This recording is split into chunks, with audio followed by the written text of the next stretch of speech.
All right. When do you guys feel most comfortable in class? Let's start with you, Omar. Well, when I feel most comfortable in class is when the teacher has a friendly song. Like sometimes some teachers that like right at the bat to get at you, like when you just walk into the classroom.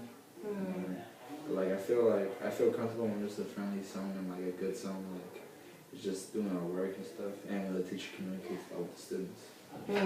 What kind of, like, when you say communicate, what do you mean by that? Like, what does that look like? What I'm trying to say by that is like you have to talk to the student in a good way, like productive, not a productive way, like that you make the student think that, oh, this is a friendly area, everything's okay, and like we gonna learn. But if you come out with a mean attitude, not a mean attitude, I'm not saying teachers come out at you in a mean attitude, but like with a different pitched voice or something like that, then the student might get a bad reaction of it. I mean, that's where people feel uncomfortable in classes sometimes. Okay, awesome. What are you, Miguel? I feel most comfortable when like everybody's doing their work and like the teacher just walking around and making sure everybody, is on task and they don't need any help. Like making sure they understand what they have to do. Okay, so checking in with students and making sure. Do you feel comfortable asking your teachers for help? Yeah. Dennis, what about you? Well, I feel most comfortable in class when the teacher asks me how's my day going, or when they ask me if I need any support for them. Okay. So when a teacher comes up to you first, you'd rather them say, hey, like, how are you doing? Like with a specific assignment or just in general? In general. Okay. Okay, cool. Awesome. All right, let's keep going. Number 2. I feel most confused in class when a teacher... sorry, I feel most confused in class when a teacher, well, I'm not saying teachers can't teach, but like sometimes you misunderstand them. And like sometimes when you misunderstand the teacher, you kind of get confused, and you're like, "What are we doing?" or something like that. But it's like, it's not. I'm not saying that the teacher can't teach it. Obviously, they're teachers and they major in teaching and stuff like that. But like, communication is the big key, because if you miscommunicate with us, we might not know what you're talking about. And I think sometimes that confuses students, and sometimes it confuses me too.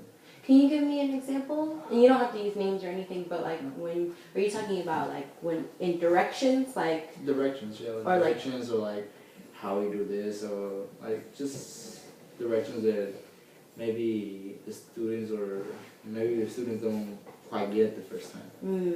Yeah. Okay. Yeah, I agree with Omar. Like, I feel most confused in class when a teacher don't explain good the class.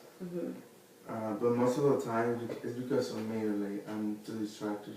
So it's like the directions need to be clear. What you're doing needs to be very clear, and you also have to be on task. Yeah. So it's both teacher actions and student actions. What about you, Miguel? I feel the same way. When they don't explain the work good, so the students are like they're depending on the teacher to explain what they need to do, and if the teacher not doing that, it just gets everybody confused. So it's communication. Yeah, and also the class get boring and Yeah. it get like distraction. So do you feel like you're distracted because the class is boring, or because you don't understand what's going on? I think it's a little bit of both. Or like it also has to do with us as students. Like sometimes, like I might not get something as fast as the other students. Sometimes the other student might not get something as fast as I get it. But like it's like the teachers coming up with plan Bs on how to help the students that don't get the topic as fast as the other students. But like and then like if you don't get it, like they don't help. Well, I'm not saying they don't help you, but like sometimes you lack on searching for help. But like if you had that extra like oh I'm having this class or something after school or something for people that didn't get it or didn't pass this quiz or something like that, just a little support. Okay. For me, this is still the second. Mm. No, that's Okay, so there's not, you don't ever feel confused in class? Yeah. no, Okay, that's good. yeah. All right, so what class do you feel like you get it? I feel like I get it in Miss George's class. That's my first block, and I really love going there every morning because I love Miss George. And Okay. like, I feel so comfortable in that classroom. Nice. So you said comfortable. So what makes you comfortable in class? Comfortable? Well, what makes me comfortable in class is that we get our work done and like there's no playing around. Yeah. We just get our work done and we just walk. And it's like early morning. Most people like in the other blocks that I had like first period before, like other years, I'll be like lazy and stuff, but like I actually get up because I'm like I can't miss this class, especially because of George, but she wants us to do better.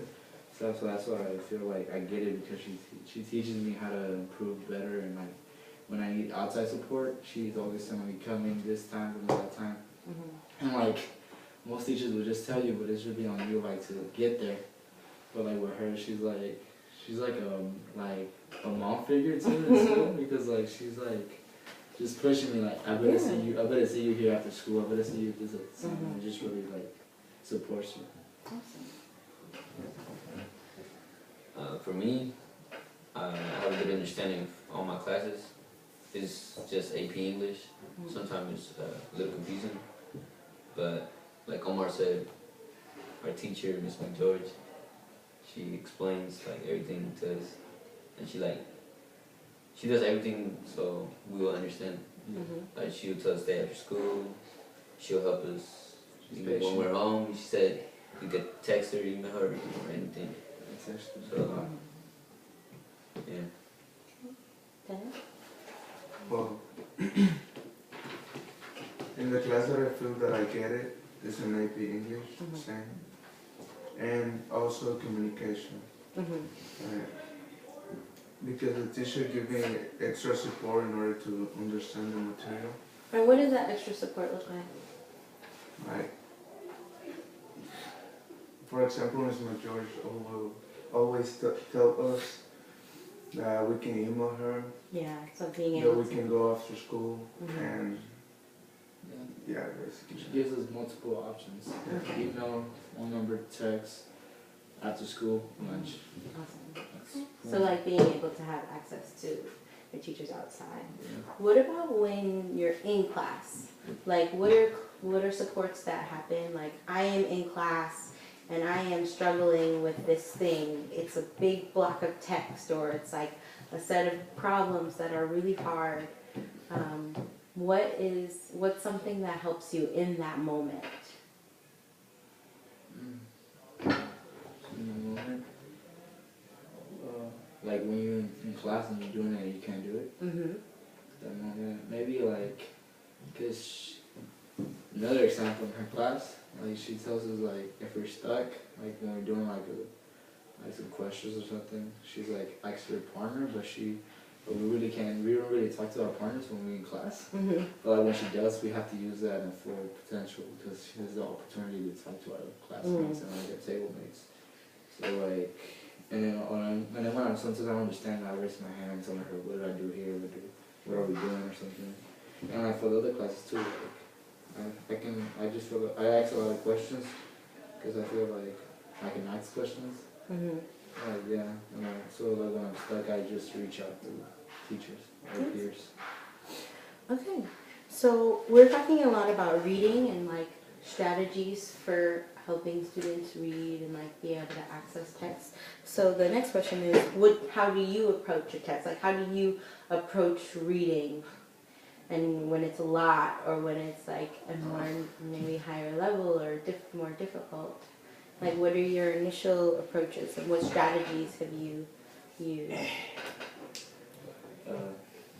Well, I didn't really read that much until Miss McGeorge told me I needed to read. Because we always, you know how you notice that we had to read in our class a lot. Every book, every time we finish the circle, we gotta read another book, and we just, and isn't this, aren't we, gotta do a lit circle by tomorrow, right? Yeah, tomorrow. Yeah. Talking about that, I just remembered. I'm gonna do it. Good, I thought we could have. And yeah, but like that I've been reading that. And I've been reading like I remember we don't have to read like all the full time, but like she gives us advice on how to read like once a week, like it's a couple pages a day. You don't have to read the whole day, but you just read it every Like day. piecing it out. And that's what I do.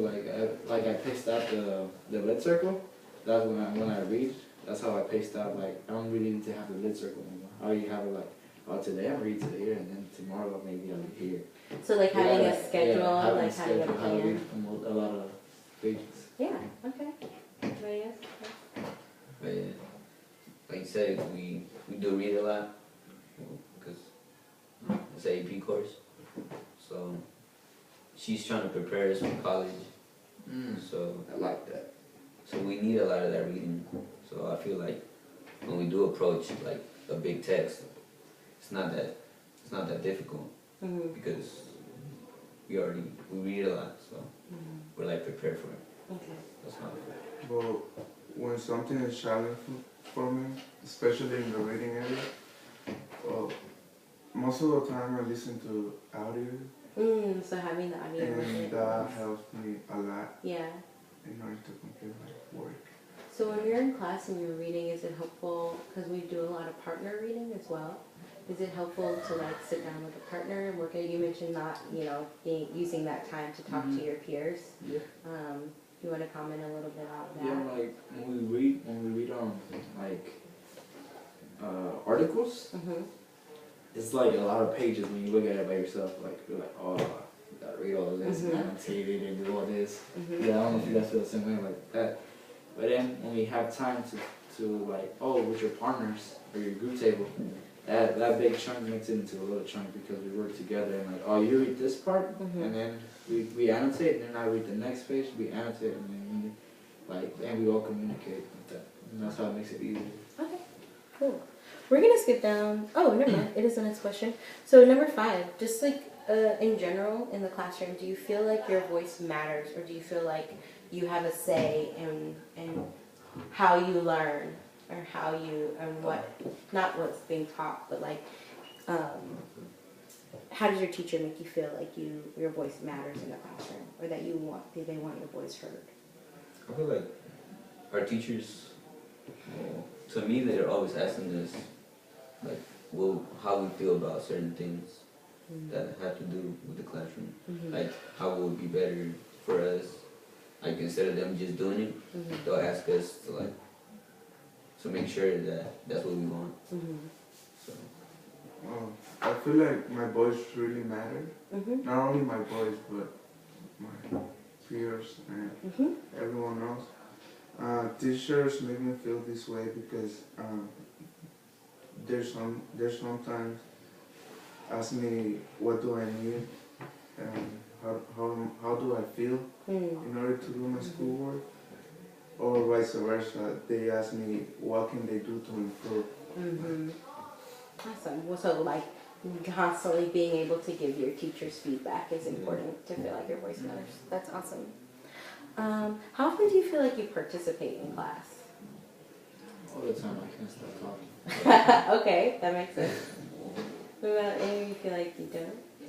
I do. I like to participate. I feel like I understand the work better because you're doing more communication with the teachers. Con 20. Well, I don't really like to participate because I feel like the others peers gonna make fun of me because my pronunciation. Don't make fun of you, bro.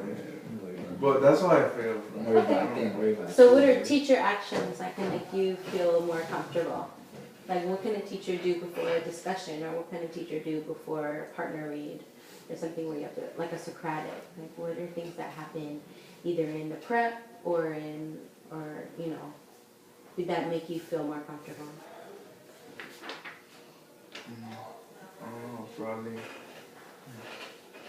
If it's like a Socratic, maybe practice with them first. Okay, so practicing. Being able to get a lot of time to practice before you actually say things out loud.